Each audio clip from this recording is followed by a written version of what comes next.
American football team calls me to speak to the team at training camp. What they think is that their goal is to win the Super Bowl. Ultimately, it's not the Super Bowl that they're truly seeking. If I can remind these players that they are who they truly are, then they could take the knowing of that and jump into the game from there.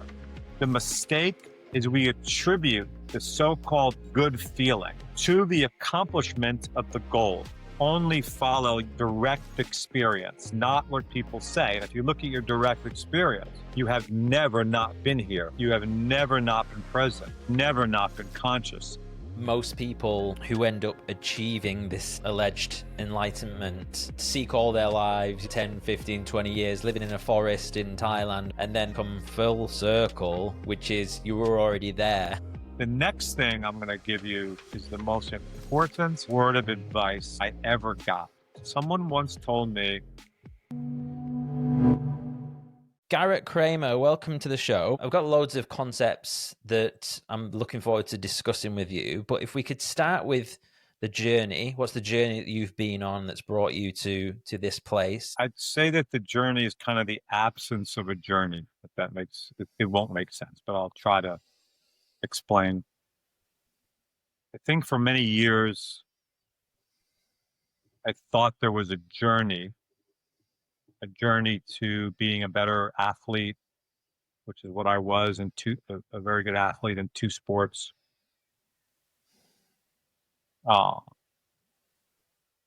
Then a better partner, husband, father, even a better business person, a better writer, a better speaker, a better citizen, etc. I thought that was what this was about. And then I kind of discovered that what I had been searching for all along didn't require a journey. It was here. So what I had been searching for all along was in simple terms, was to discover who I am at my core, what I'm made of at my core. And seeking those things I mentioned before, even though they sound like they're in the right direction, nothing about that is I never really sought to become the richest guy in the world or anything like that. I was seeking to be a better husband, a better person, so to speak, a better father, a better writer, a better speaker, as I said, better citizen. But it's in seeking anything materialistic, and all those things are materialistic, as are good feelings, as are good thoughts, all objects. That is what gets in our way, is what I discovered. So basically, the journey of self-discovery is discovering that there's no step from you to you. And any step that you make to the outwardly, even though that's actually impossible, as we'll probably get into later, but seemingly outwardly, is actually stalling the actual journey of self-discovery. And that's what I discovered, I would say, midway through my career. So probably 17 years ago. How did you come to that conclusion? Hard to say, but it seemed to coincide. I wrote about this early in my last book. It seemed to coincide with a meeting I was having with a client who was a National Hockey League player, professional athlete here in the States. And he said something to me along the lines of, every time I come here, he was sitting on the couch over here with me, we were just hanging out, talking. Every time I come here, I seem to be more myself. I'm just more myself here. And after we were done, or when we took a break, I reflected on that. And I realized that had nothing to do with any of the advice I was giving him. It was really that I was, without knowing it, pointing him inward to his own intuition, his own sensibilities and logic.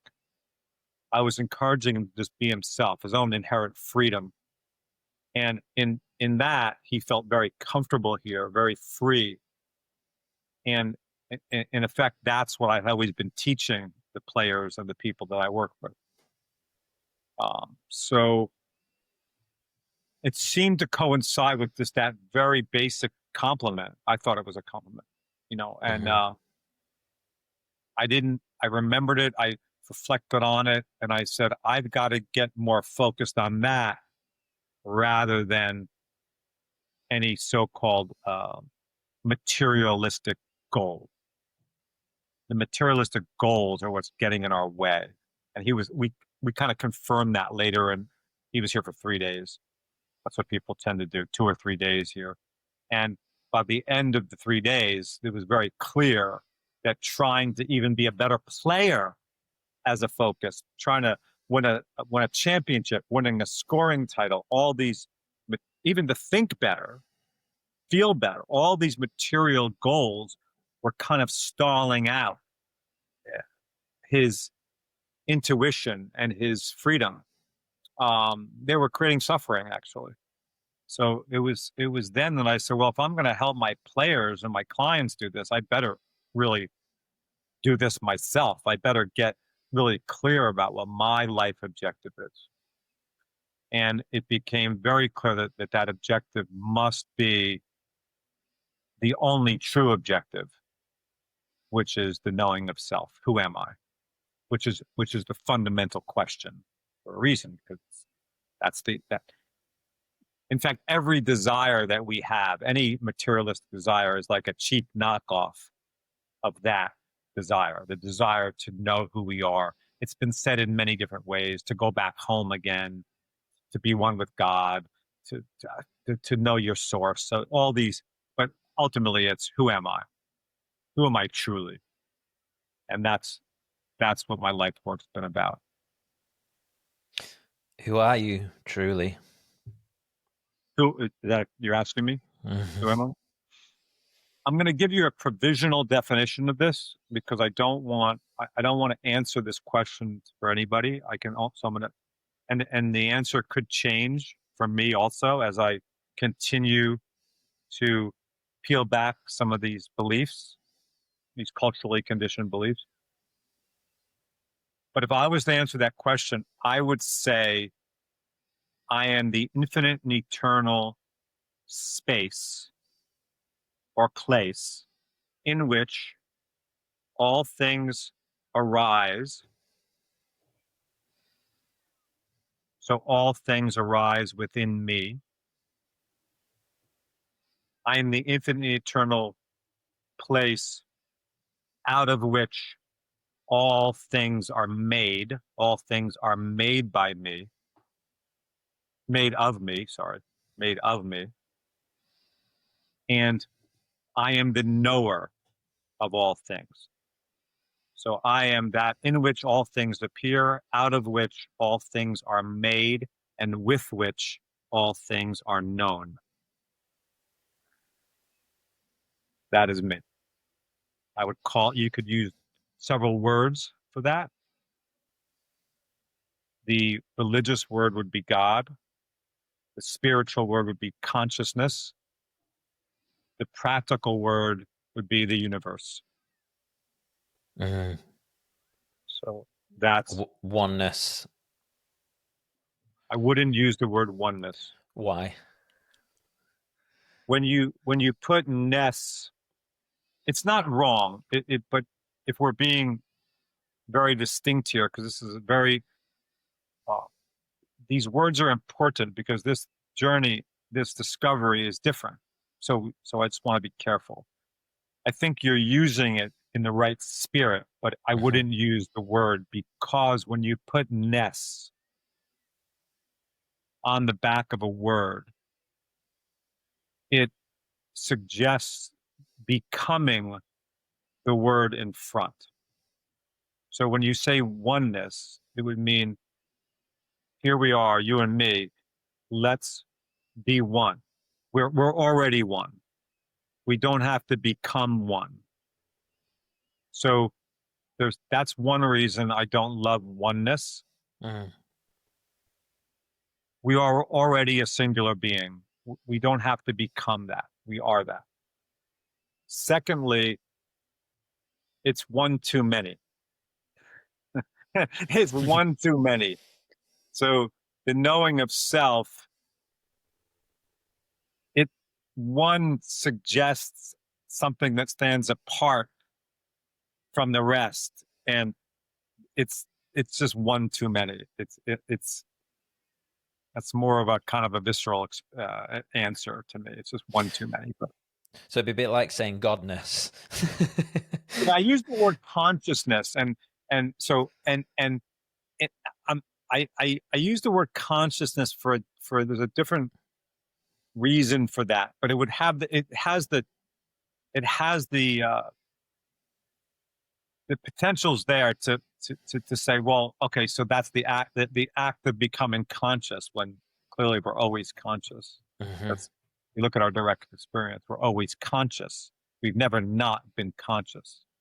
So that's why consciousness is the right word, although some don't like it for the very reason of the suffix of ness. But the reason that I think consciousness is the appropriate word to describe the true self is because nobody, no one, if you ask the question and if they look at the answer with logic, would say, if you ask the question, have you ever not been conscious in your experience? Not what someone told you, not what someone's told you, because someone has told us or taught us that there was a time when we were not conscious because we weren't born yet. And there'll be a time that we're not conscious because we'll be dead. But I encourage everyone to only follow their direct experience, not what people say. And if you look at your direct experience, you have never not been here.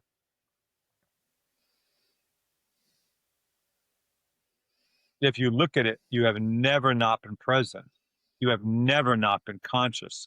So, so putting being born and dying aside for a second, someone might say, well, what about I was under anesthesia. I had surgery. What about that? I wasn't aware then. I said, well, how do you know you weren't aware if you weren't aware? So even being under anesthesia or getting knocked out or deep sleep, we're aware of that absence. So being under anesthesia is not the absence of awareness, it's the awareness of the absence. So what is it that knows you're under anesthesia? So clearly, you can. I've been through this. I'm going to say 1,000 times in my career. Once you look at it, you'll realize, oh my God, I have never not been here in my experience. And then someone will say, well, what year were you born? I'll say, okay, here we go. So I'll say, well, it says on this piece of paper that I have in one of these drawers somewhere that I was born in 1962. But I have no experience that that's true. My experience is telling me that as far as I know, I have never not been conscious. I have never not been present. I have never not been here. That's my experience. Mm. One of the things I'm wondering here is your background was in elite sports, and this approach, modality, way of viewing the world is, I would say, probably not common within the sports. Would that be a fair assessment? Well, it's interesting, Jason. Once it's kind of pointed out, there's like, oh, right. I actually find that much like in the arts, much in like theater or acting or painting or drawing or these creative expressions, those who have talents for that, including athletics, once it's pointed out, it's pretty clear. So in sport, for example, you'll hear players talk about the zone or flow states and all this stuff. These are just words. But what they're really pointing to is their infinite and eternal being.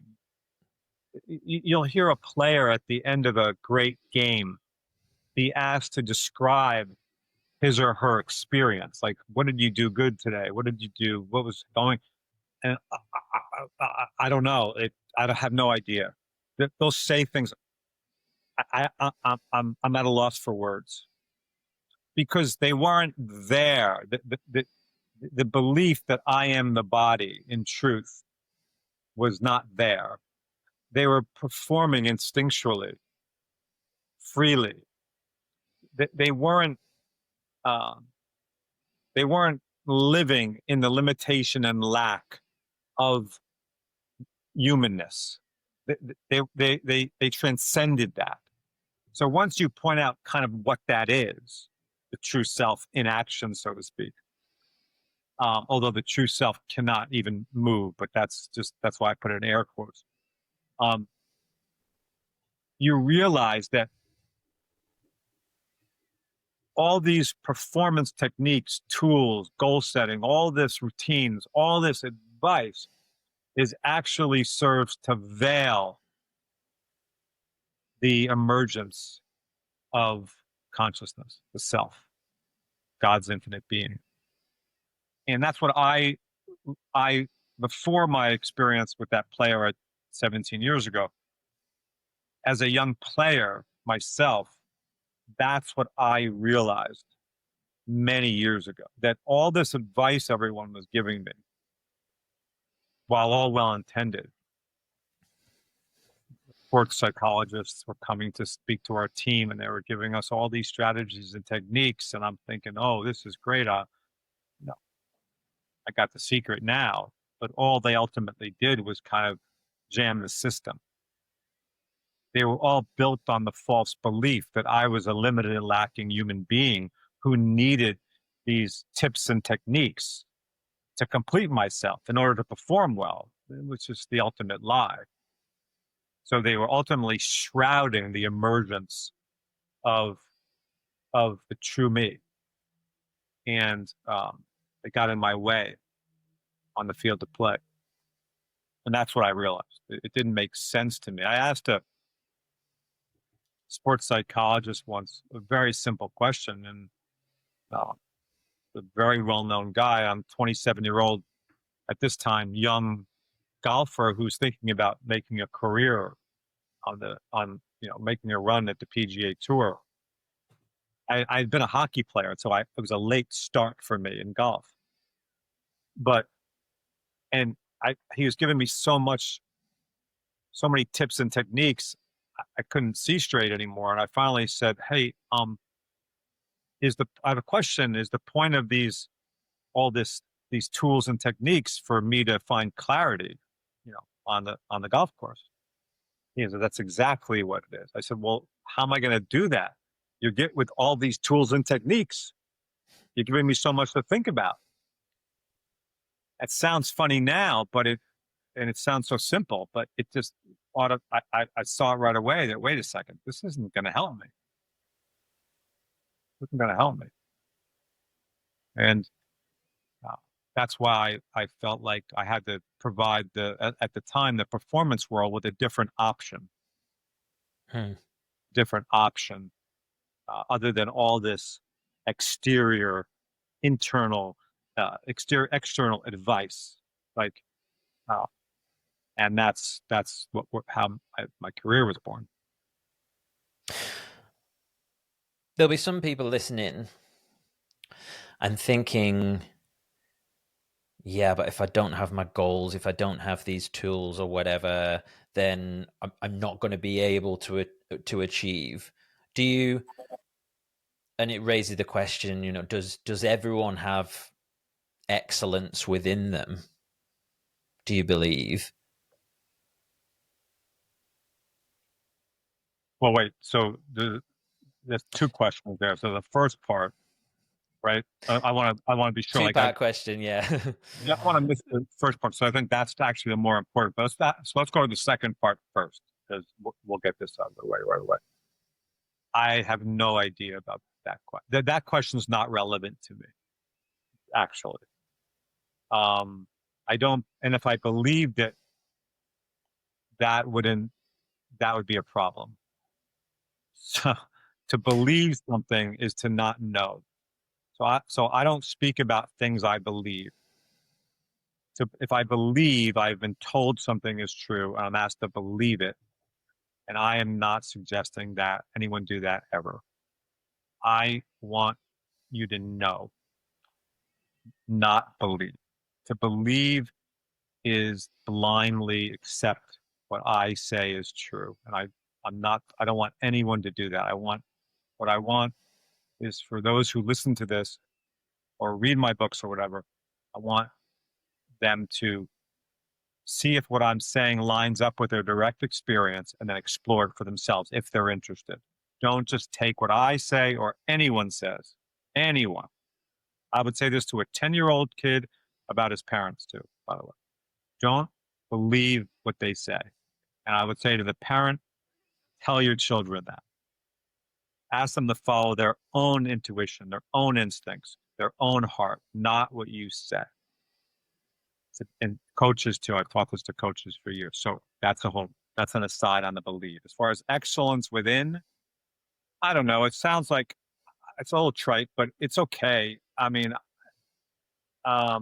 my experience tells me that there's some people that are very good at things and some people that aren't so good at things. And I think sometimes to follow your so-called passion would be a mistake. I do think, practically speaking, do what you're good at and know yourself, do what you're good at. You'll realize you can be passionate about anything. So do what you're good at. If you're a good school teacher, do that. Do that. If you're, someone said to me the other day that they're passionate about playing the violin. I said, how good are you? Like, how good are you with the violin? Are you like symphony good? I don't know what the right term is. And she says, well, not quite. I said, could you get to be symphony good? She said, probably not.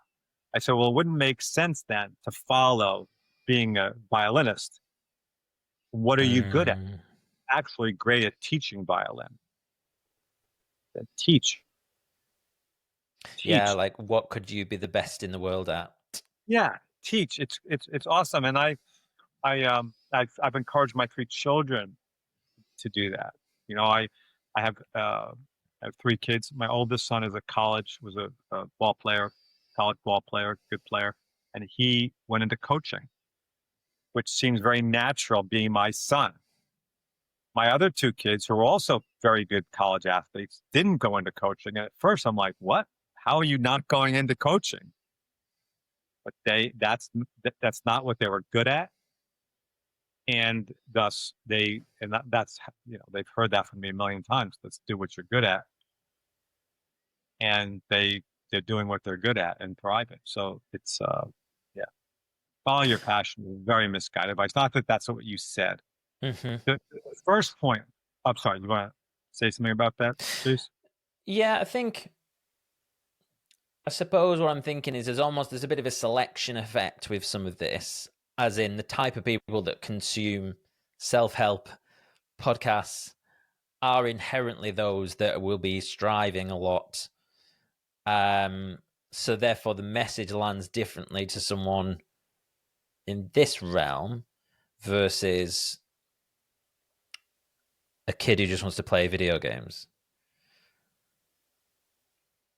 Well, I would say that the kid who wants to play video games and the person who's into self-help podcasts are both distracting themselves away from knowing who they are. I would say those are both distractions from the real direct beeline to who am I? You know, like ultimately, if I'm right, and again, I don't want people to believe this, but if I'm in the ballpark that our purpose is the knowing of self, then go right for it. We don't need the distractions. We don't need the religion, even. We don't need Eckhart Tolle.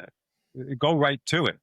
I'm not criticizing religion or Eckhart Tolle. I'm just saying, well, he would probably agree with that. Where religion wouldn't. Religion is the way to God, whereas I'm saying you are it. So that's just go right to it, and then let life kind of just let all these material things be the effect of the knowing of self. That's what I'm suggesting. I'm saying that if you're doing material things to try to find self, you've got the order wrong. The knowing of self is the most obvious thing there is. It's all these bells and whistles of the material world that distract us away from that. Frankly, this is going to, it's kind of by design, not God's design. I'm talking about the design of the material world. That's what keeps businesses alive. That's what keeps the that's what keeps this cash flowing, so to speak. Well, I suppose in the example of podcasting, I mean, if we take this one message, then it would be don't listen to any more of my podcast. just seek what's inward, and then of course, but then that doesn't work, as you say, in terms of the actual economics of that and the model that it's built upon. Well, I'm not actually saying that. Like I think that, I write books. I sell these books. I do talks. People pay me decent money to do talks. People come here to see me. Teams hire me. But the message, because ultimately, let's say an American football team calls me to speak to the team at training camp. What they think is that their goal is to win the Super Bowl that year. And I don't have a problem with wanting to win the Super Bowl. That just makes sense. I mean, I don't want to go, if I play a round of golf, I don't want to play crappy. I could be playing with my buddies, and if I've got a 10-footer to win the match, I'm trying as hard as I can to make the putt. Yeah. But ultimately, it's not the Super Bowl that they're truly seeking. It's the knowing of who I am. This isn't even a debate in my mind. So if I can remind these players that they are who they truly are, and then they could take the knowing of that and jump into the game from there, that's kind of the point. I'm going to quote Jesus, not as a religious figure, as a prophet. And I'm going to use one of his quotes to exemplify what I just said. He said, to be in the world, but not of the world. Be in the world, but not of it. What he meant, in my opinion, was to know yourself, not of the world. So you're not a limited and lacking object. You are infinite and eternal consciousness itself. So you're not of the world. That was the second part. Be in the world, not of the world. And then he was saying, once you grasp that, now jump into the matrix, so it's the illusion of the material. Jump into the game. Have at it. Because from the perspective of infinite eternal consciousness, we're free. We're free. So the most courageous, seemingly courageous people, open people, loving people, passionate people, peaceful people, they are following that good advice. They're knowing themselves, the infinite and eternal consciousness I truly am. I was never born. I will never die. I am free. And they are, as he said, jumping into the game of life from that perspective. That's what I would encourage everyone to do. So those that you see that are most genuine, they have the appearance of being very genuine, very natural, I don't care what anybody thinks. That's what they're doing in life. But it starts with the knowing of self. You can't just say, jump in the world and be free. Well, if you were trained, which we all were, to be a limited and lacking temporary object, you're not going to be free. There's no chance. You were trained to be afraid. So, I mean, if my time is short, as I'm taught, my time is short, I am going to do whatever I can, no matter who gets in my way, no matter whether it has integrity or not, to make the most of my time here. That's the world we live in, a materialistic society. We've got the fundamental question wrong. We've got the starting point incorrect. That's why there's so much conflict. That's why there's so much greed in the world. It's almost, I'm sure you'll be familiar with the conversation around enlightenment, and most people who end up achieving this alleged enlightenment seek all their lives, 10, 15, 20 years living in a forest in Thailand or whatever, and then they just come full circle back to the beginning, which is you were already there. Exactly. Prodigal son. That's the story of the prodigal son. That's the same story. Prodigal son sought and sought and sought, went away from God, so to speak. It's just a metaphor. Went away from God, searching, and God knew just to hang out. Don't force it here. And I would advise this for all parents. You're not going to, the kids are going to do that. You did it. I did it. We're going to do it. Fine. Let them go. There's no stopping it. But and the degree you let them go will be the degree they turn around. Because ultimately they're going to realize, as you're suggesting, as I'm suggesting, as the prodigal son did, that what we are seeking is not found out there. It is here. That's it. And this is a metaphor. There is no out there. What we are seeking is the knowing of our infinite and eternal being. That is called peace. That is called happiness. That is called love. That's what we're seeking. We're not seeking to be famous. We're not seeking billions of dollars. We're not seeking followers on Instagram. We're not seeking. Mm-hmm. We're not really seeking. The knowing of your own being is what it's all about.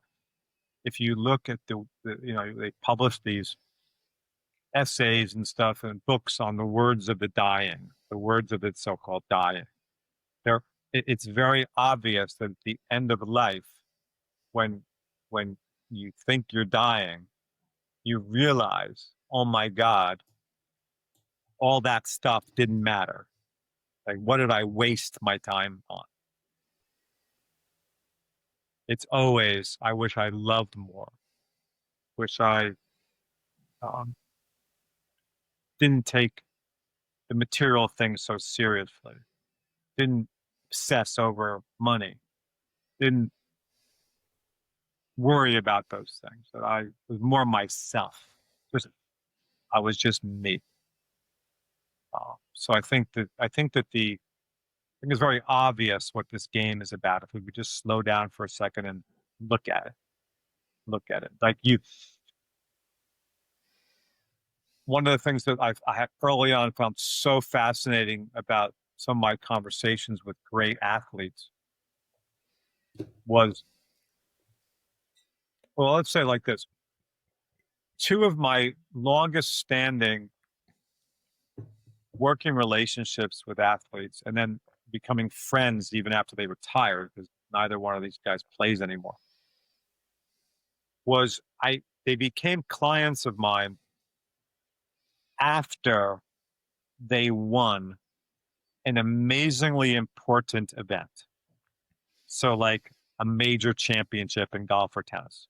Okay. They became clients because a couple days subsequent to that lifelong goal being achieved, they were suffering so much and they didn't know what to do about it. They couldn't understand what was happening. It's a very good example of what happens to all of us. We seek and seek and seek this materialistic thing sometimes we achieve it. And when we achieve this materialistic thing, there is a short period of relief. Okay. Now, the relief, to be clear though, this is very important. The relief, the relief or so-called euphoria, whatever you've seen athletes do this. I don't know if you watched the Masters golf tournament this year. Rory McIlroy, after he won, got on his knees and he couldn't. He even said it was relief. Okay, in a post-tournament interview. Be that as it may, we've all had those moments where we've achieved something and we've felt good. Okay? The mistake we make, and we've been taught to make, is we attribute the so-called good feeling, the relief, to the accomplishment of the goal. Okay? When it wasn't because of the accomplishment of the goal. I'm going to tell you what it was in a second. But what happens because we attribute that so-called good feeling to the accomplishment of the goal, the object, we then, once that goes away, we then chase it again and chase it again.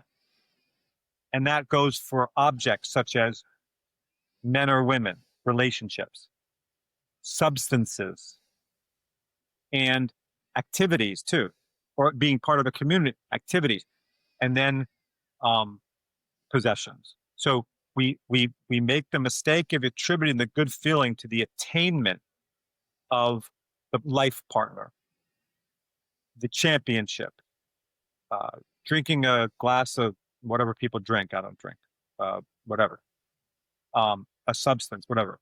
Taking a vaccine, we feel good. We're safe now. Okay, something like that.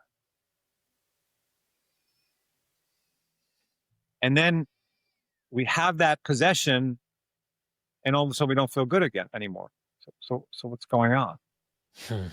Well, what's going on is that it was never the possession in the first place. It was never the vaccine in the first place. It was never the trophy in the first place. It was never the woman in the first place or a man in the first place. It was that we temporarily stop seeking. So we win the tournament. We're not seeking. We won. And it is in the end of seeking that we come home. But we're not taught that. We're told it's the possession that did it. It's the drug that did it. It's the woman that did it. No, it was that we temporarily stopped seeking, and thus we return home to peace, love, happiness. That's what happened. We're giving credit to the so-called wrong thing. And because of that, once the seeking mind ramps up again, and it will, because we've all been trained to seek objects, so the seeking mind will ramp up again. We will then go back to the possession or the relationship or the drug or whatever. We've created addiction, obsession and addiction. And that's very prevalent, sadly, in the self-help world. I mean, imagine in relationships, think about that for a second, Jason. Say, when I met my wife all those years ago, 35 years ago, I really felt good. I mean, I was on top of the world. I had it. I had the woman that could bring me happiness. She was making me happy. Now, imagine the burden I am now putting on her for my happiness. She's the one that changed my life. She's the one that makes me happy. And then she stops then I stop being happy. And I'm like, you're not working anymore. You've lost your power. I need a new life. And this is one of the reasons that divorce is so prevalent. My wife, who is the love of my life and always will be, was not the source of my happiness. I wanted a relationship. I was seeking and seeking and seeking. I was suffering. I found her. I stopped seeking. I felt better. Not because of Liz, my wife, because I stopped seeking. Luckily, I somewhat figured that out because it didn't make sense to give credit to this external person for me, for my happiness. That's nuts. Yet that's what we do. So these athletes that came to see me didn't know this. They thought winning this great championship would bring them happiness. And it did for a very short time. And when the happiness wore off, so to speak, when the good feeling and the relief wore off, they couldn't figure it out. What's wrong with me? I just won the Masters. What is wrong with me? I feel like shit. Once I explained it, it became very clear what nothing was wrong. They were just suffering from a misunderstanding. And those are my two longest standing relationships. And I always say, I didn't work with that guy when he won the Masters. I wasn't part of that team. I was the after he won the Masters team, so to speak. So Is that Rory you're talking about, or? no. I'm talking about someone many years ago, won the Masters many years ago, and it's still a very good friend of mine today. One of the things I'm thinking is,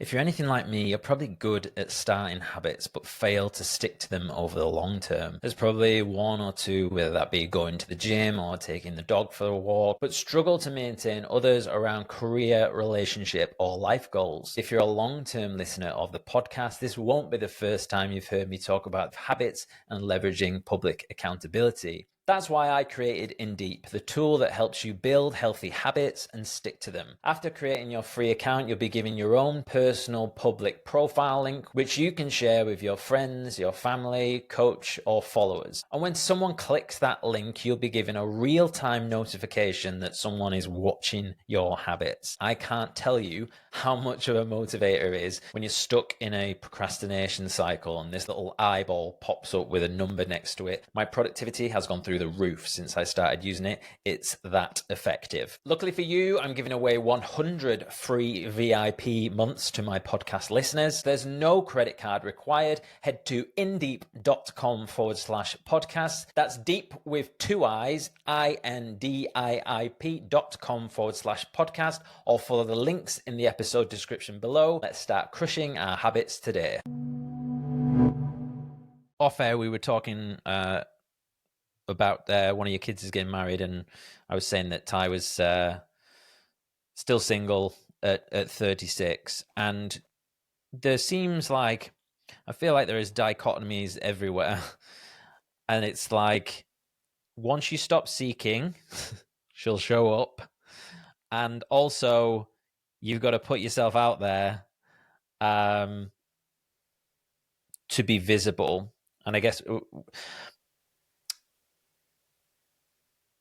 I feel like I probably go back and forth between both, whether that ends up being more avoidance and then kind of the other side of things. What advice would you give to someone like me, whereby, if you take that the example, you said before, like I wrote down here, like, what if we had forever? How would we show up? This pressure of time. But as someone who wants to start a family, there is this, and especially for women listening that are my age, even more so, that ticking time, the biological clock and everything else. Got it. So what would my advice be? What would your advice be to that? First advice, I'm just giving you because you're the one that told this. So we were together, working together, or something. The first thing I would say to you is, the ego is really slippery. Okay, so watch out. Now, ego, just what I'm talking about is, ego is it's the residue of the belief that I am a separate entity. I am truly this body. That's who I am. So ego thinks it is actually a separate, limited, and lacking human being. That's ego. Okay? So ego is the character the lie that I am a separate self in truth. And ego is going to keep that lie around and use that no matter what, because that's ego's so-called job, is to convince you that you lack, that you Mhm. are Clark Kent, not Superman. That's ego. Okay, that's ego's job. So ego wants you to keep seeking. So what you said was, and you have to be, I would say, be careful. It's probably the wrong way to say it, but you'll know what I mean in a second. You said, well, I go back and forth between letting the universe, you didn't say this exactly, but something along the line, letting the universe work and things fall in my lap, or putting myself out there. The problem with this question, Jason, is both, you're trying to use both of these scenarios to find a woman. That a woman, a relationship, a partner, this materialistic aim, one sounds more noble than the other. I'm going to let it fall in my lap, but that's still what the ego wants. So either way, it's the same mistake. You can't use the truth of who you are for a materialistic goal, because you are not materialistic. So you're trying to use, this is very prevalent in the New Age spiritual movement. We're trying to use spiritual things like this idea of the law of attraction, so you can go find the car of your dreams. This is lunacy. The Yeah. law of attraction doesn't work for your benefit. That I think the law of attraction, serendipity is serendipity. It's not for a reason. It's not so you can become rich or find the woman of your dreams. It's just this, once ego melts away, things start to line up. Well, of course, but to use that truth to try to gain something materialistically, that's all ego. So that's the problem. Now, the question is, should I put myself out there? Why not? You and I are talking about something that is really important through this online platform. So what? That's fine. And when I say put myself out there, I'll use an example: dating apps as No, I a got it. very, I got it. yeah. My oldest son is in the same boat as you are, and as we talked about. And I think that, I don't see it. I don't, dating apps weren't really a thing, but yes, when I was younger, they had other ways. It's all fine. Like, I would just be very practical in my advice about that, and just say, find someone who could share this wonderful journey of knowing thyself with you. Make that what your byline is. Like, you know, like in our family, we're very much into natural health and stuff. Like, we're not into drugs and drinking and all that. And I suggested to my oldest son to actually put that on his bio, because let's just eliminate, because you're not going to marry someone who's not, doesn't really have at least some sense of that. Like, that's going to be an important thing. Mm-hmm. And so he did. And he told me he was getting slim pickings, and then he took it off, and he had a date, and he thought it was good. But then she found out that this is the funny story, that she was taking all kinds of things to enhance her appearance. And he's like, I should have kept that on my bio. It was just funny. It was a funny conversation. So I see nothing wrong with it at all. I think it's, go into it with your eyes open and have a good time with it. Wouldn't be a problem for me. Yeah, I suppose it's hard to let go of that striving, that ego, and have this online profile and stuff, and be swiping through women and stuff. And yeah, I suppose, Yeah, and it probably lines up with a lot of things with performance. If you're, how do you win the Super Bowl but also turn up to train? Winning the Super Bowl, finding the right mate is going to be an effect. It's not going to be. It's going to be an effect. It's going to be a symptom, not the goal. It's going to be an effect. That I can promise you. I could love love doesn't, love arises. It can't be forced, willed. It's love is who you are. So it will be an effect. Not even a question in my mind. But you can't use that fact to try to find love. Just live your life. Just go live your life the best you can. Mm. I think I encourage people who are interested in what we've talked about today to really um, make the priority the knowing of self, but only if you're interested. I think ultimately everyone's interested, but I always tell people if it's not the priority, if winning the Super Bowl is the priority, then that's fine. Don't hire me, number one, and go try to win the Super Bowl. It's fine. But ultimately, I mean, very practically spoken, this is a metaphor. When the guy who won 5 Super Bowls is on his deathbed, he is not going to give a shit about the 5 Super Bowls. I can promise you that's true. He's going to be like, why was I chasing that shit? That's what he's going to be doing. Because ultimately, that's the point. That's not the point. So why not go to the point? That's what I'm saying. Why not go right to the point? If that's not the point, go to the point.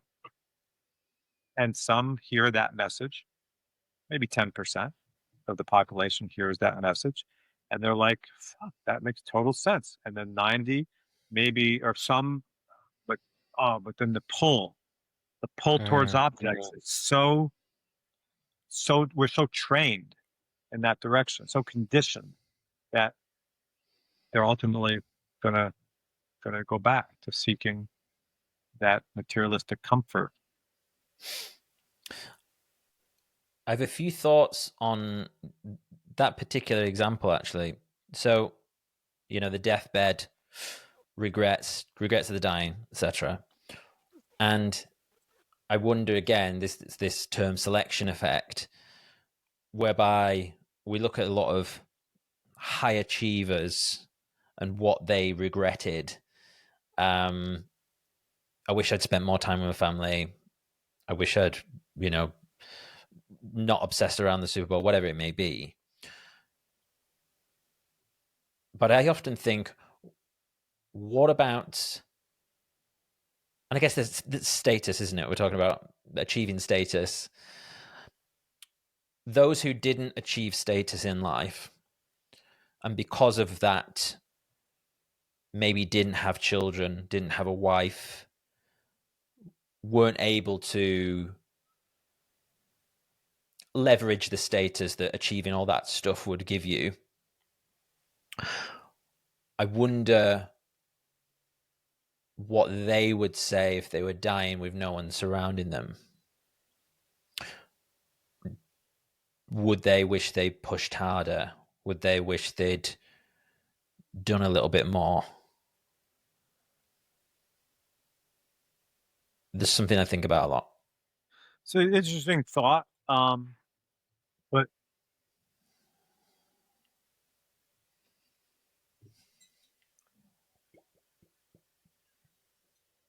I think it's important to use the words of others just kind of as not as proof of something, but maybe just metaphorically. I'm just using the regrets of the dying, so to speak, as just an example. We can never know someone else's experience.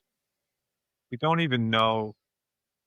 If you remember my definition of the true self earlier, one of the three-pronged parts of the definition was the infinite internal space in which all things appear. You could say in which all things arise and dissolve. So if I am that space and all things are arising and dissolving within me, I don't even know for sure that the people that arise within me, so to speak, have experiences. I only know I'm having an experience of them. I can never know anyone else's experience in truth. So we're using this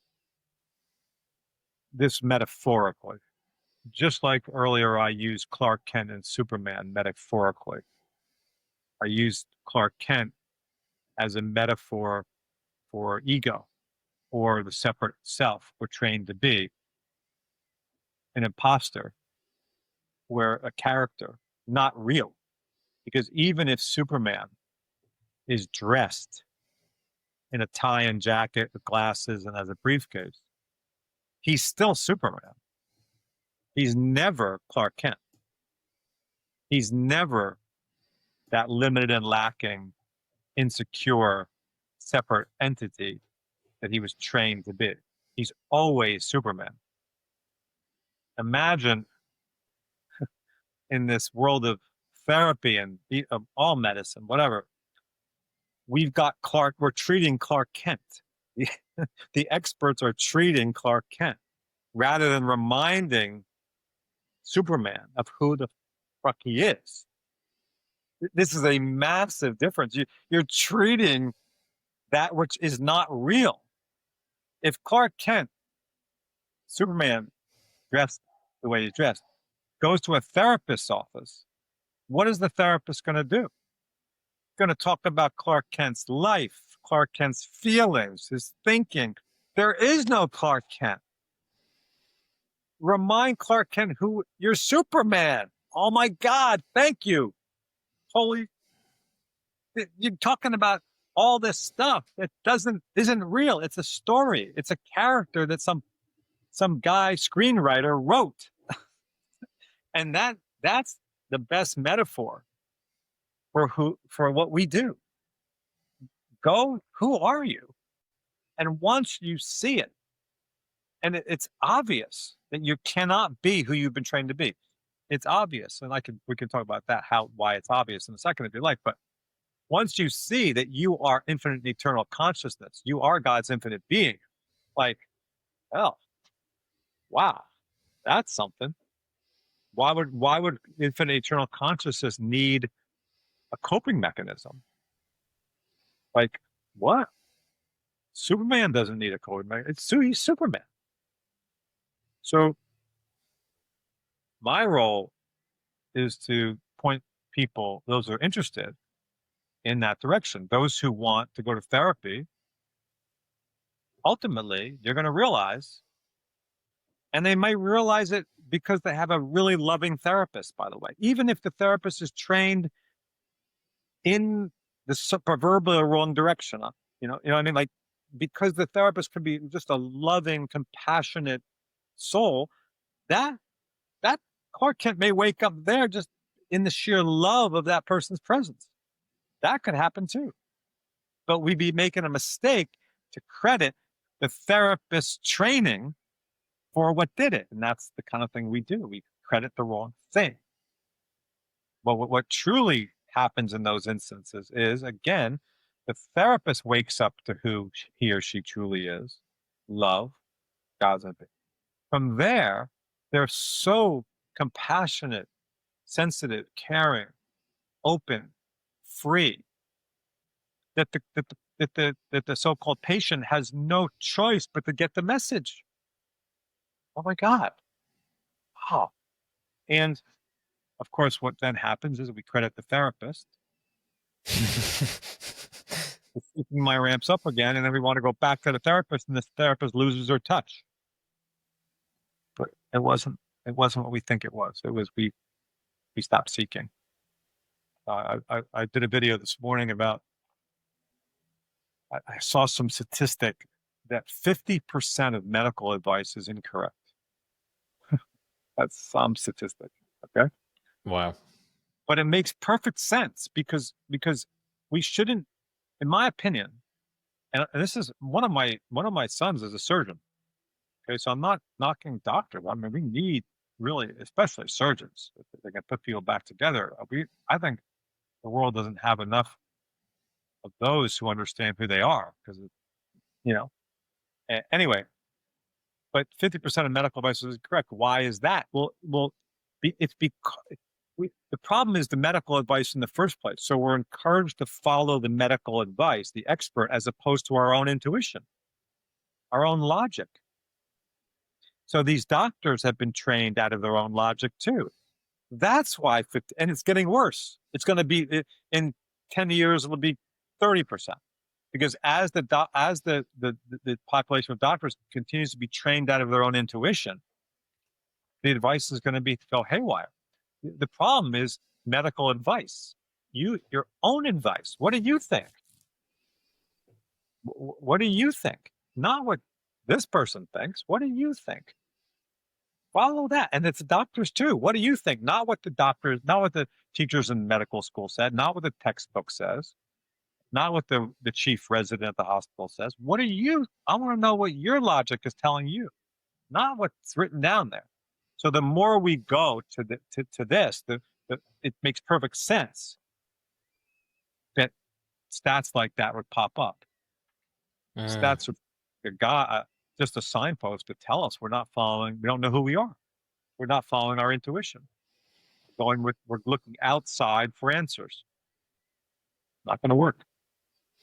Yeah, it's interesting. There's some crossover there between coaching for athletes as well, in terms of, do you follow the program completely strictly, or do you lean into your own intuition and say, actually, yeah, I'm going to back off a little bit today. I'm not going to go as hard, and I think learning that's a real skill, and is another metaphor, isn't it?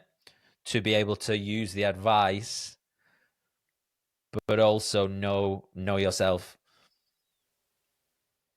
Yeah, what I find is the intuition, again, like you said, it's a metaphor. It's really also an effect. I used to be told to follow my intuition. I didn't know how do I do that? The truth is, if you're trying to follow your intuition, you're too late. You're too late. Like, I've just looked at my hand move. I didn't try to move my hand. It was just moving. That's what we're talking about.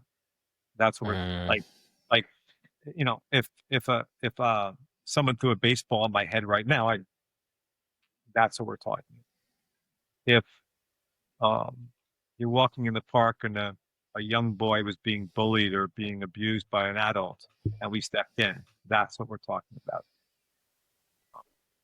It's if you're trying to use intuition, you've missed the whole point. So it's like that. This is why it's appropriate, I think, when advice is given. Like, I've given some advice in this podcast, but maybe I should have said it even a few more times. I think twice so far I've said, "Don't believe me." What I'm saying is, use your own intuition and logic. Don't believe what I'm saying. I can see if it lines up. Ask me questions, blah blah blah. But just don't follow the advice of anyone, including me. Yeah. Use your own logic. Is a very misunderstood word. Reason or logic. It's often said in many spiritual circles, like, that you're in your head if you're doing that, but that's a mistake, in my opinion. Spirit, or who we are, is very logical. It can be broken down very logically, that you cannot be the separate entity in truth you were trained to be. It's actually impossible, logically speaking, at least to me. So I would ask you, we can run through it. I'll show you how logical it is.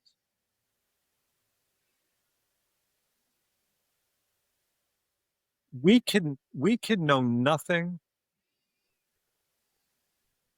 for sure. No one would disagree with this. So if I say, like, what's the first thing you see? That microphone in front of you, let's say, okay? That microphone. If I asked you, do you know for sure that microphone in front of you would exist if you didn't exist, what would the answer be? The conventional would suggest, oh no, of course it exists without me. But I would imagine what you're queuing up is that nothing exists outside of You. yeah, that Well, that non-dualistic thing, isn't it? well, yeah, because Mm, non-duality is the essence of all spiritual teaching. It's at the core of it all. So mhm.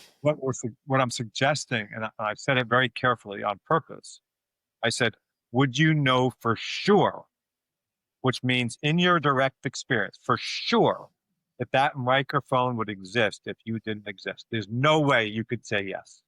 You could say Yes, it yeah. might exist if I didn't exist, but for sure would I know that? No, you don't know. Hmm. Sure. You don't know for sure, for certain. You have, if you can't know it for certain, then it might be true, but I wouldn't live by it. Live by what you know for sure. And I know that there's no way that I can say that any objects of the world would exist if I didn't exist. My direct experience is actually telling me, no me, no world. Okay. Hmm. Now I'm not taking a solipsistic. I'm not saying no Garrett, no world. That would be solipsism. I don't want to go into solipsism, but that's a whole nother. That's mad. That's saying this whole world exists for Garrett. like like Truman Show. it's an interesting way to look at it, but it's I'm not suggesting that. I'm saying me, the true self. So back to the I would know nothing. I would not know that this world could exist if I didn't exist. That's a fact. So it's not like does the tree make a sound in the forest if no one's there? Does the tree exist in the forest if no one's there? That's what really we want to look at. So what that fact is suggesting is there that nothing exists separate from me. Nothing exists separate from me. Another way to say that would be, well, I'll use an example. What's the first thing other than microphone you see? Give me something else you see. Notebook. Okay, so the question I would ask you to ask yourself is, does that notebook appear separate from you? We've already figured out that in truth, that notebook does not appear separate from you, right? Okay. Correct. Another way to say that would be, does that notebook exist at a distance from you or within you? Within me. I don't think there's any way it could be anything else but within you. So Hmm. even in a very scientific sense, somebody could disagree, but everyone agrees that I've spoken to once they look at it, that their experience of reality is actually not formulated out there. It's formulated within their own mind. Okay. So we're Hmm. taking very clear, it's constructed here, not Hmm. there. Where does the sound of the highway that's 10 miles from here, is it out there or here? It's here, not there. The sound's here. So we're taking that scientific approach and saying, okay, wait. So what we're saying then is all things are arising not at a distance from me, not separate from me, not outside of me, but within me. There, you know the expression, there is no out there, out there. Hmm. Okay? So all things, as I said earlier when I was defining the true self, are appearing within me. This is the inside of the mind of God. That's what I'm suggesting. And I'm suggesting all of these objects that we see are made of God or consciousness. And I'm also suggesting, which is a little bit down the rung of purity, that if everyone knew this world would be a peaceful place. Mm. Everyone knew this.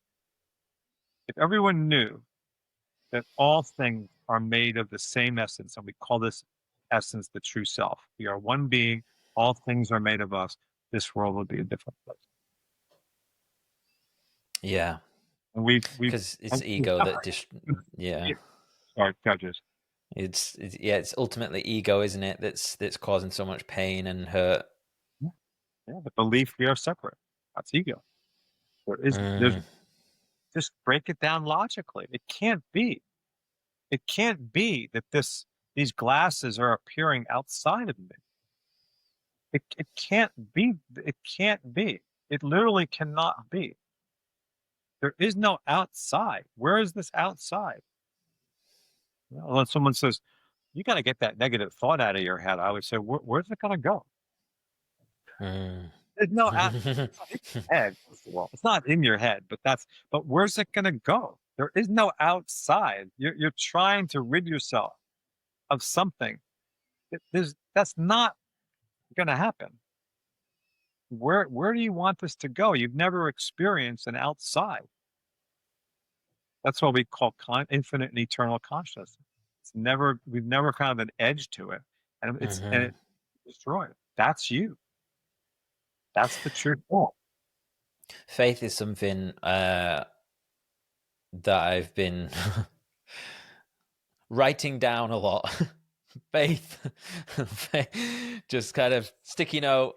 Come back to this, and definitely I've become much more open to kind of more spiritual ideas over the last few years. One of which being, like, I went to visit one of my grandparents' graves on Saturday, and I will just listen. And it is quite remarkable how you do hear things. And I think in a very, me 5 years ago would have said, well, you're imagining that, so it doesn't matter. And what I'm coming to realize is, if everything is a projection of my experience, then even if that was imagined, then what does that actually mean? And does that make sense? And why would that still not be true? It's all imagined, right? It's all imagined. The essence of all things, including the voice of one of your grandparents that you may have heard that day, that the essence of all things is God, is consciousness. It's imagination. The same. It's just another word. I do that like you. I've thought I've seen my father, like, at a distance. There he is sitting at a bench, it appear that could happen very randomly, or it could appear that I'm trying to make my father's voice or something. But either way, the trying to do that is still happening randomly. Yeah. It's the same thing. It's like talking about choice. And so in many self-help circles, it's kind of believe that you don't have the choice about the thought that arises, but you have the choice about what to do with that thought. What is this madness? The thought, you're on the right track when you're saying, or anybody's saying, the thought just arises. Yeah. But then the idea that then what you do with that thought doesn't just arise, even though that's a thought also, then what you do with that thought just arises too. It's like saying, what do you like? I'm going to ask you, what do you like better, vanilla or chocolate? Oh, okay. Vanilla. That's a tough one. What do you like? What do you like? Well, I love chocolate, but I prefer vanilla ice cream. If you were talking about ice cream, If I was a waiter and I said, you want vanilla ice cream or chocolate ice cream, what would you say? Vanilla. Okay. Is there a reason, or you just like vanilla ice cream better, right? Mm-hmm. Did you choose to like vanilla ice cream better? No, you just do. That's a metaphor every choice you've ever made in your entire life. Doesn't make much Mm, sense to beat yourself up over something that you have no control over. yeah. Yeah. I think and interestingly, just hovering over this point a little bit longer, that same day I also went to another graveyard with another grandparent. And I'm not going to say I split tested it because Enough, huh? but but I did the same thing and nothing came up. And so I suppose the logical brain is saying, okay, there was something there then, because it wasn't that I didn't want to hear anything at the other grave, you know. Um, but yeah, I think Yeah. But the mistake, in my opinion, Jason, would be to say, well, one grandparent was more important to me, and they're still here looking after me, and the other grandparent has let me go, and they don't care. Like people would then take that to an extreme. At, I didn't though. I didn't see it like like, that. Yeah. like, like that's just what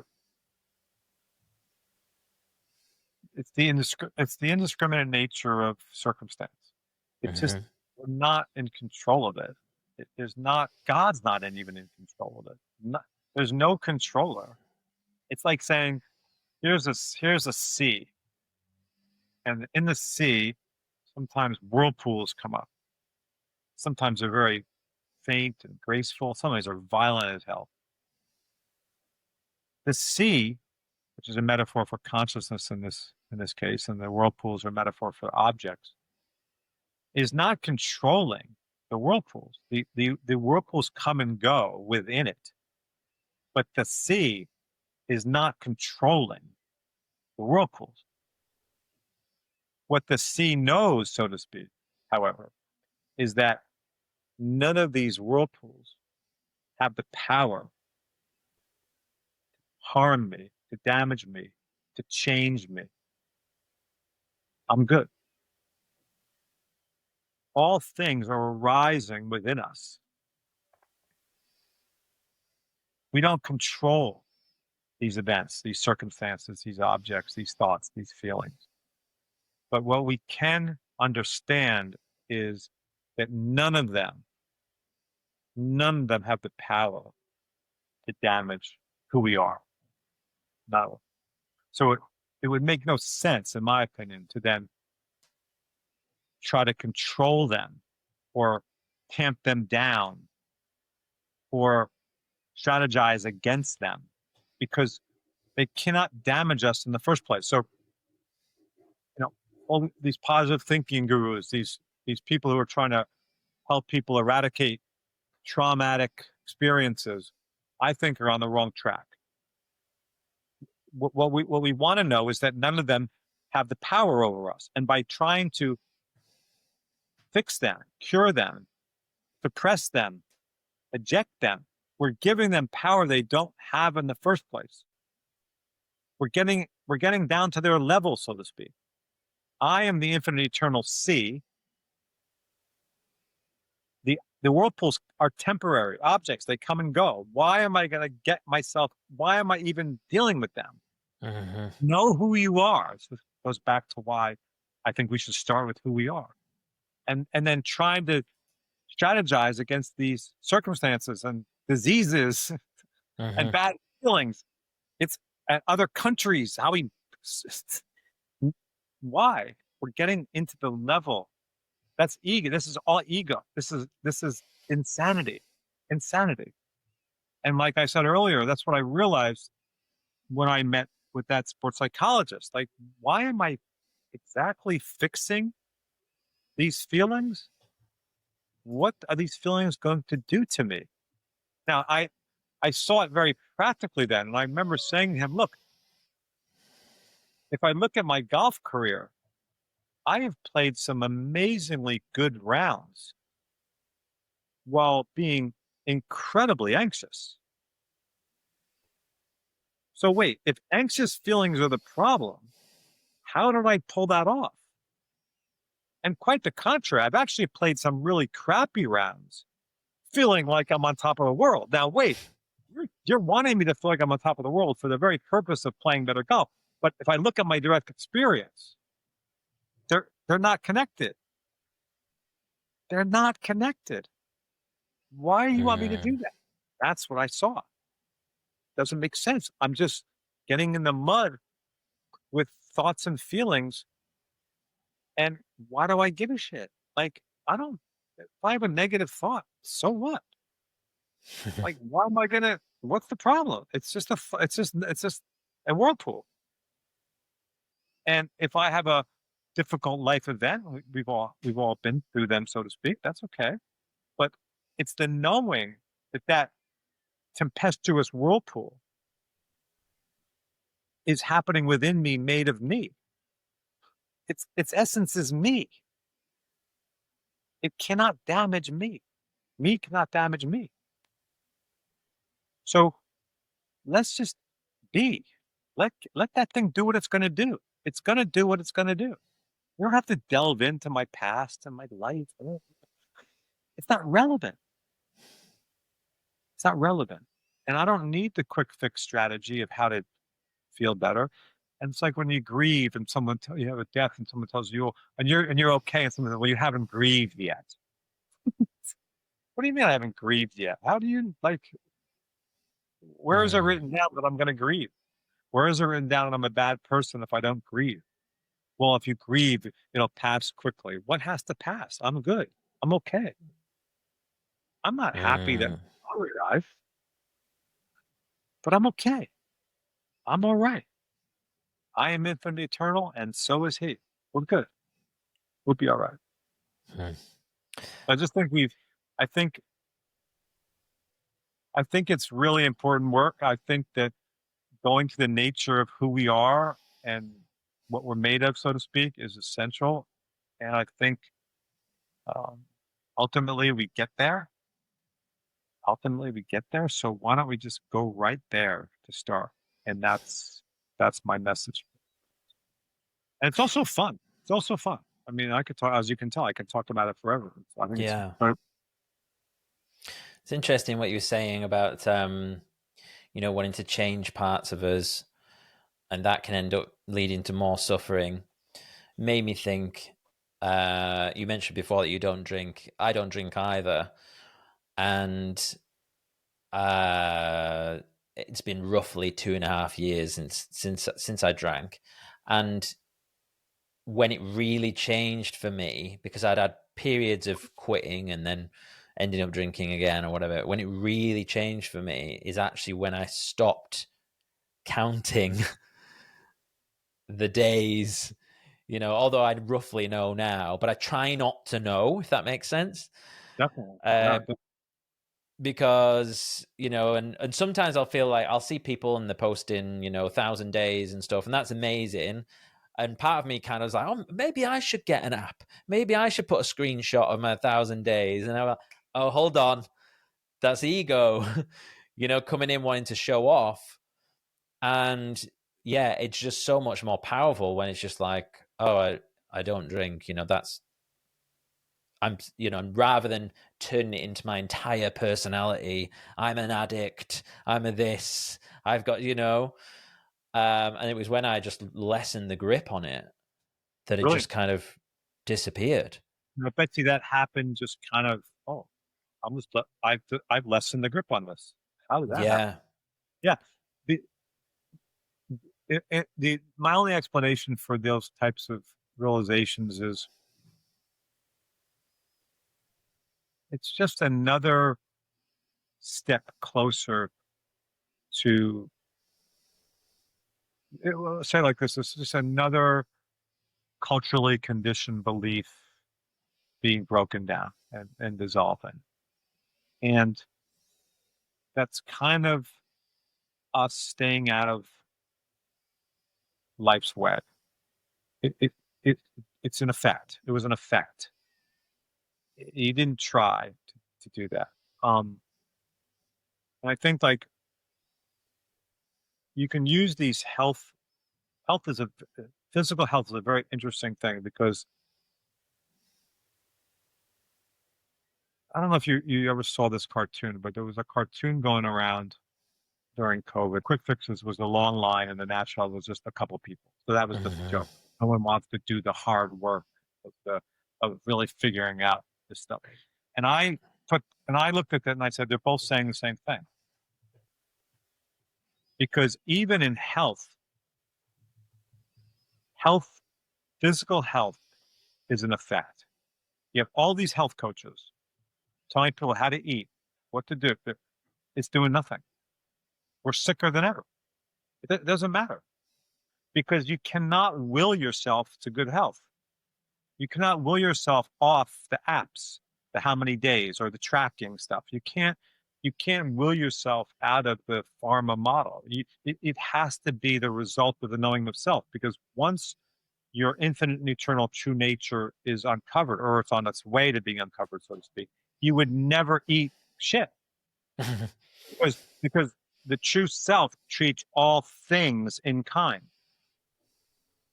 So love, in other words, the true self, or God, treats all things as love. And love would never poison objects. It would never poison nature. It would never poison another human being. It never would poison itself. So you wouldn't eat crap. You wouldn't take Yeah. crap medicine. You just wouldn't do it. And that's been my experience. So when I say I don't drink, I'm talking like I was drunk once in my life. And that was enough for me. Like Mm. clearly there was something really bad. If drinking this substance gives me this experience, then there's something really wrong with this shit. Yeah. I'm never doing this again. But I can't advise people, including my own children, never to do that, or my wife. I can only just do what makes sense to me, and hopefully they get the message. I Mhm. didn't tell them ever, never even had a discussion about that stuff. Yeah. So again, even something like physical health. Sure, some of these health coaches have great advice. I sometimes look at it, so I'm curious, but you cannot will someone to take care of themselves. You're not going to do it. It has to be an effect. Yeah. Just like you can't will your team to care about the game as much as you do if you're a coach. No, you're not going to do that. Mhm. You have to just let that be an effect, et cetera, et cetera. I'm not going to will my children into being good citizens. Know who you are first, and then the rest will fall into place. It's the only way we can do it. I mean, like I said, Clark Kent. I mean, Superman still gets dressed up as Clark Kent, but if he knows who he is, he's going to be an incredibly productive citizen, loving citizen, healthy citizen. When he forgets who he is, then he's chasing Lois Lane's his priority. That doesn't make any sense, because clearly Mhm. once he wakes up to who he is, Lois Lane is attracted to him. So he doesn't have to chase her. It's right there. It's obvious. Like Clark Kent chases Lois Lane. Lois Lane chases Superman. Well, he's always Superman. Mhm. Just know who you are and let life fall into place as intended. And it may not be that that even works out. Who knows? I mean, you'd be all right. It you'd be all right. It's that I'm positive of. That I'm sure of. No matter what's going on, the one thing I know is we are the sea. We are the infinite eternal sea, and life that happen, the whirlpools that happen within us, life cannot change that. It won't change it. Nothing will change it. It was very important during so-called COVID for me to remind people of that. This cannot change who we are. We're going to be okay. Mhm. That I know for sure. You mentioned earlier that you'll have clients come visit you for 3 days. I wonder, what are the sort of things that you go through with them, and are there any sort of practical exercises that some of our listeners could try out to better get closer to that knowing thyself? I'm not a I'm not a great, I don't, um, I'm going to give you two, but I don't really necessarily see them as exercises. I see them as reminders. Okay. But as far as what goes on here in 3 days, this kind of conversation is what goes on Mhm. pretty much. We may kind of go slower with it. We're cramming for the exam a little bit, but that's okay. Yeah. Um, but there's two things that I like to, I suggest, and I'm not suggesting exactly how to do them. I'm just giving you a direction here. So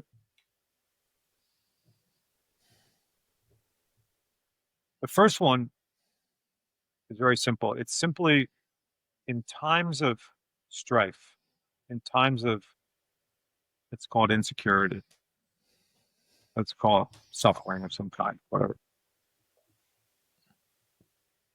I think it's important to ask yourself, on whose behalf is this experience taking place? What I mean by that is, if suffering is present, where is this suffering arising? On whose behalf is this experience taking place? Because if it's taking place from the perspective of a human being, Garret Kramer is the one who's suffering, then I am going to have to do something about it. Because I am a temporary object.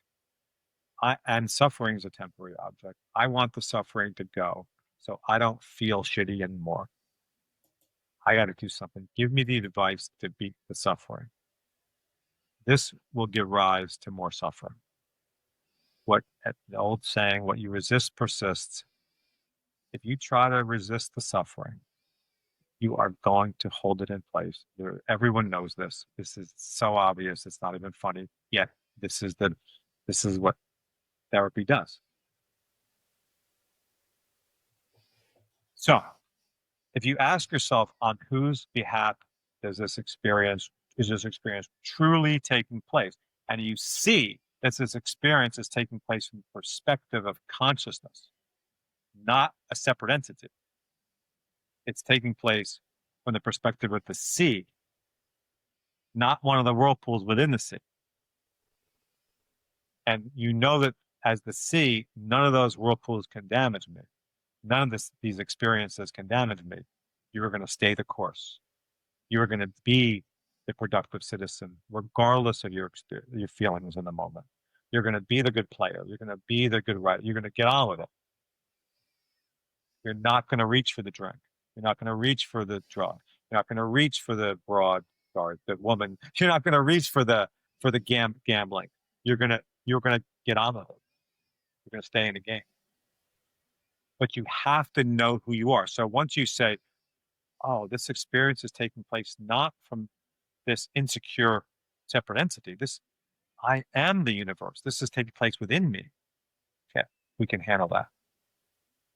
We're not at the level of the experience. We are the sea, the whirlpools are the whirlpools. Let's go.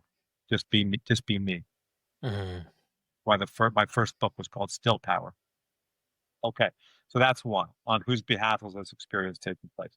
The next thing I'm going to give you, Jace, is the most important word of advice I think I ever got. Okay. And I don't know that it was even given for the reason that I took it. And someone once told me, a teacher that I knew, that insecurity is your best friend. And I didn't at first see it because he didn't unpack it for me. He's like the kind of guy who would say that, like, you got to go unpack this for yourself. But once I realized that insecurity doesn't need to be fixed, it was a reminder, a calling back to the true self. In other words, it was a reminder that I was seeing this situation from the perspective of Garrett, not the true self. Like insecurity was reminding me I was overlooking who I am. I was like, oh my God, because I thought insecurity happened because what someone said to me, or that I played shitty on the golf course and I was embarrassed by my score, or um, I didn't like the way the renovation in our house came out. Like I thought that's why insecurity happened. The world's a cruel place kind of thing. Like, no, insecurity arises to remind you that you're not seeing it right.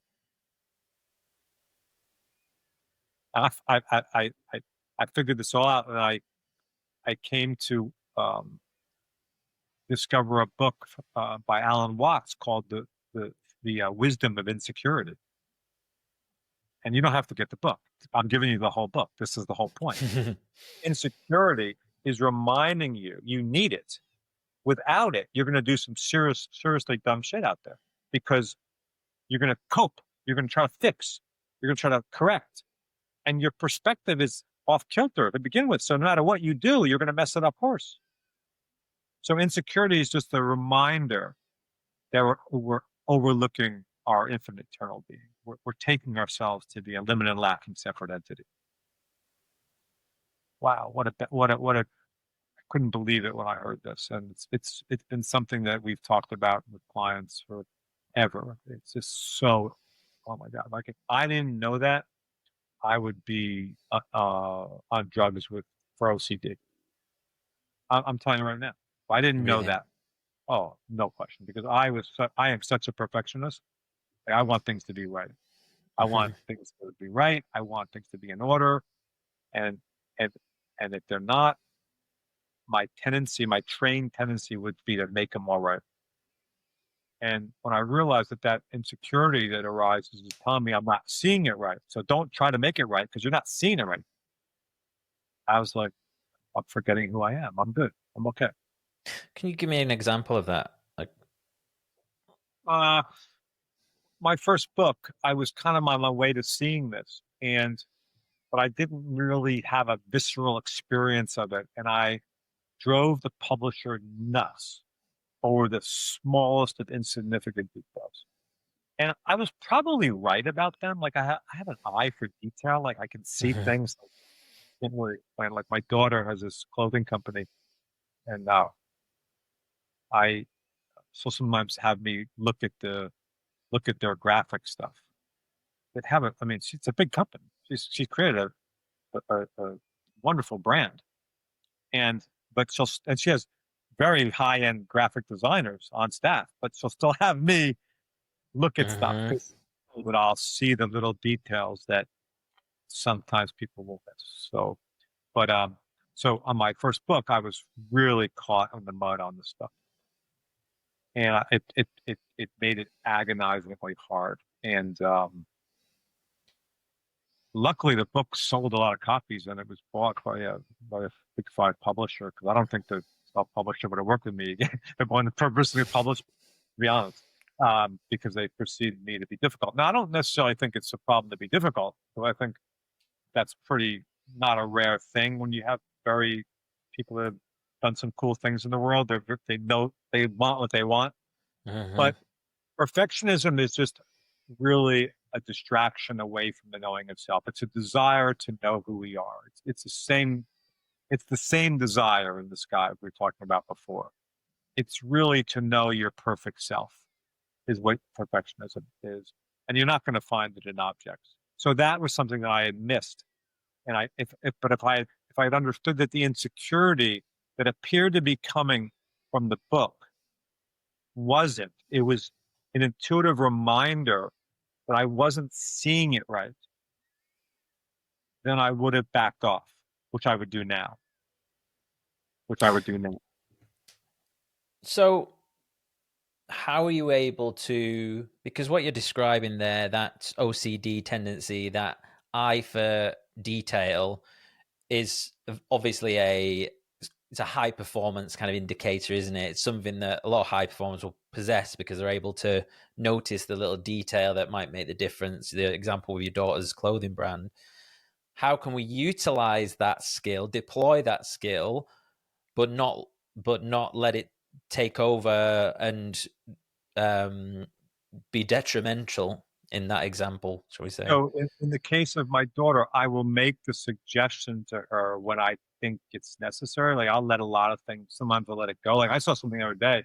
My wife saw it too.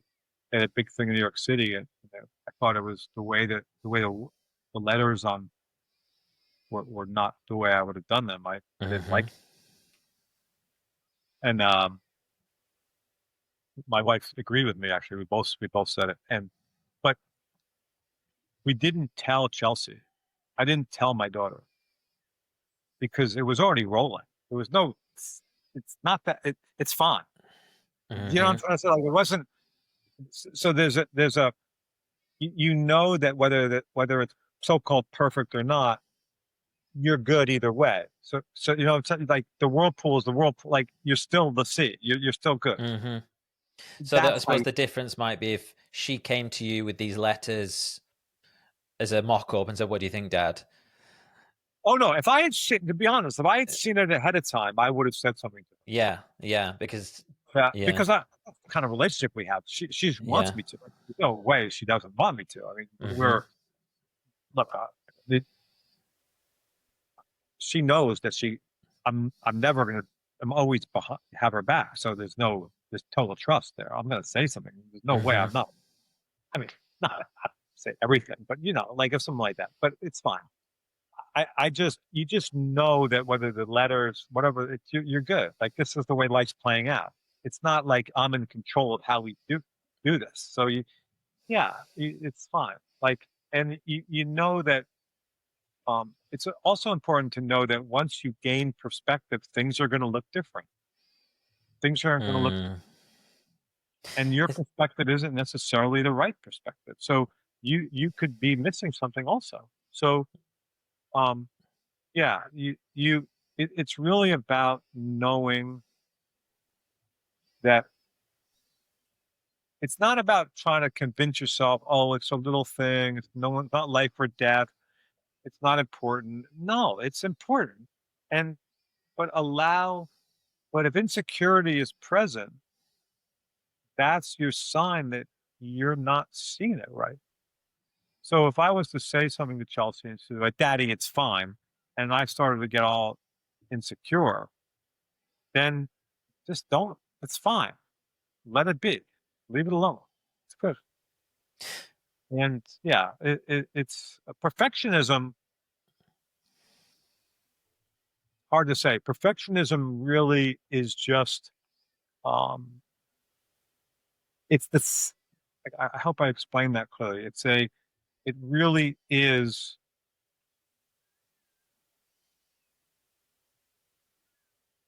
the desire to know that you are perfect, that you are Superman, you're perfect. That's perfectionism. You are complete, you are whole, and nothing can change that. So it's not a bad thing, so to speak. It's not a bad thing, but it's kind of that knowing translating into the material. We talk about being in the world. It's kind of that translating into the material. I mean, so I don't see it as I like that about myself. Like I don't have any problem with the fact that I'm going to see things. I like that. It served me well. When I didn't understand myself, it looked like that was what was creating suffering for me. But it wasn't that. It was not quite understanding who I was. With the understanding that I'm good with the perfectionism, and that's the way it goes. I'm good with it. The feedback thing is a really interesting one, and something I've had experience with. And I'll give you two examples. So one was a friend of mine who would constantly give me unsolicited feedback on the podcast. Unsolicited being the key point here. Yeah. And perhaps, probably from a place of love. But then I got to the point where I said, actually, I appreciate it, but I'm not asking for it because this is a part-time thing. It's enough to publish every week without me going over all the details and how I could have changed. but thank you. And this person continued to give me that. And I guess what I'm in that example there, that person was acting out of their insecurities and fear rather than love, but probably. And then in another example in the other direction, a friend of mine who's just started a business and has been asking my feedback a lot on content and stuff. And he'll ask me, and I'm very conscious of this because I don't want to be critical, too overcritical, right? What do you think of this Instagram reel? And I'm like, do you want the full feedback or like, and it's hard because I don't, I'm like, because seriously, I don't want to, because there's a lot that I can tear apart here. But I also realize, again, this is like a side project. You're not going to be obsessing over every single Instagram reel. So, and I guess it's like, if I ask myself in that moment, what is that, would my advice be coming from a place of love, or would it be ego trying to cement some sort of power, or oh yeah, because I'm super clever at Instagram and stuff. So, and interesting that you gave that example. I think criticism is so vital. Just let me just say that. I think that without criticism,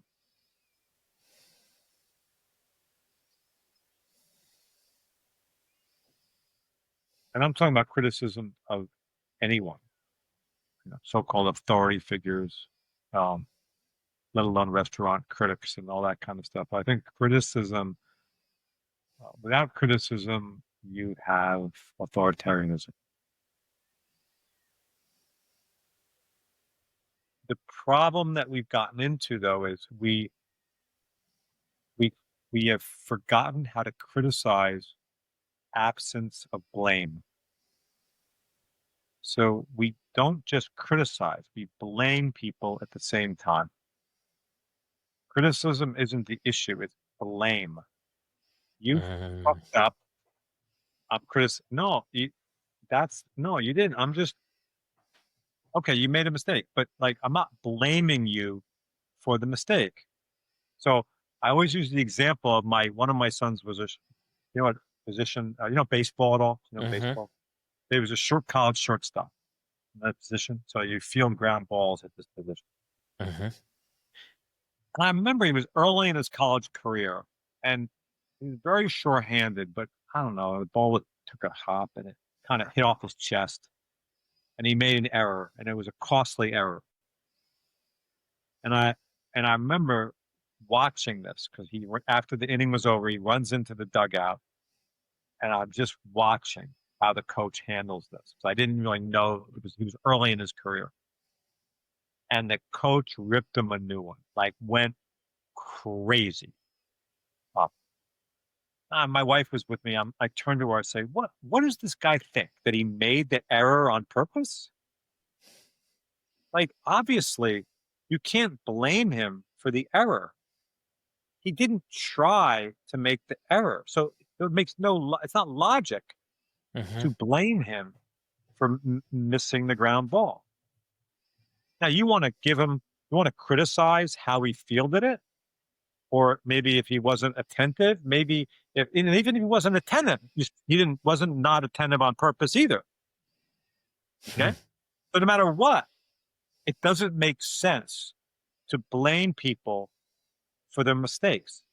And if everyone knew that, including ourselves, by the way, for our mistakes, not self-blame is the same thing. So it doesn't make sense. Knowing no one is trying to screw up. That guy's not trying to do a bad Instagram, like whatever. So if we would remember this and then criticize absent of blame, all criticism would be incredibly productive. But there's always like the guy, you didn't mind the criticism. It was there was a little like hint of blame in it. It had to be like, you're not good enough. You fucked up. You're not doing it right. It's all on you. But this is just, Yeah, there was a little bit of that. I think there was some judgment in there, if I recall. Well, the judgment's not necessarily wrong either. We're always judging. Again, if we can just get blame out of it, blame, Mm, blame is because blame is a symptom of not understanding who we are.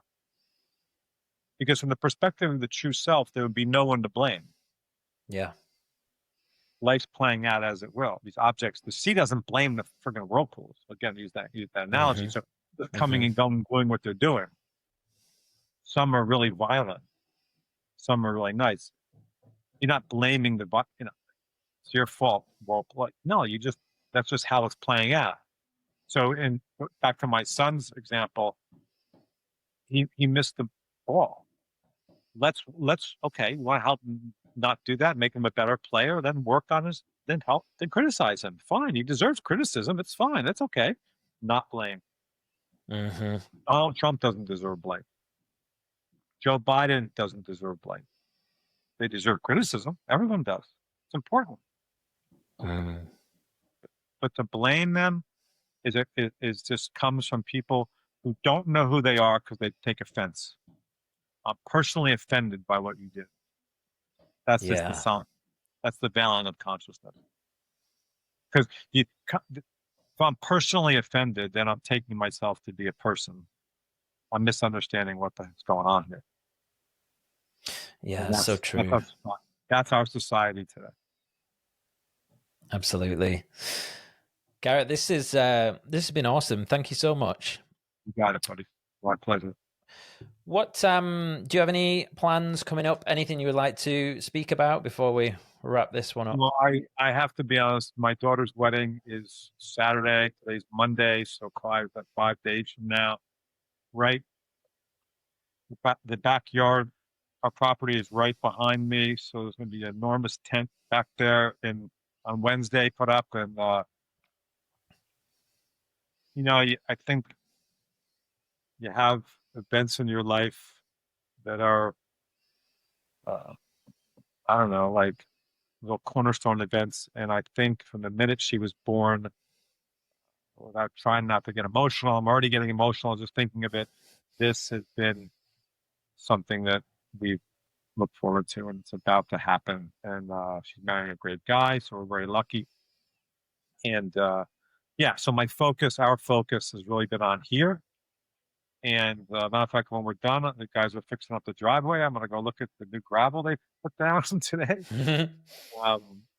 And yeah, so after that, I do plan to be in your neck of the woods, as I was telling you before. I'm not quite sure when, but before the holidays, definitely. Probably before our Thanksgiving. So I would say maybe October sometime, November, early November. So some talk. We're going to do a talk. Me and a former student of mine. And then, yeah, whatever. There's a bunch of stuff, but I can't think of it right now. Fantastic. Yeah, make sure you hit me up when you come over. Where can people find you if they want to find out more about what you do? I would just go to my website, which is Garret Kramer, myname.com. The website was originally was changed to really look to promote my last book. So that's what it looks like when you go there. But there's other stuff there too, and you can definitely contact me through the site. And if someone reaches out, I'll always respond. I'll never not respond. Amazing. And I'll make sure I'll put links to all of your stuff in the show notes so people can check that out. And I definitely encourage them to do so. Thank you again. This has been awesome. I love, I speak to a lot of people, and I really love the people who have different perspectives. And you're certainly one of them, and opens us up to different ways of thinking. And yeah, this has been a real joy. So I really appreciate it. Thank you. Likewise. Good luck. Have a great day. I'll speak to you soon. Yeah, peace. Bye. Hey guys, it's me. Just a quick one before you get going. Thank you so much for making it all the way to the end. I really appreciate it. Don't forget, you can check out links to my guests via the episode description below. And a reminder to claim your free VIP pass month at InDeep. Go to indeep.com/podcast. That's INDIIP.com/podcast. If you're looking to improve your life and build habits, I really think you're going to love this tool. All links are in the episode description. Thanks for watching, and I'll look forward to seeing you in the next one.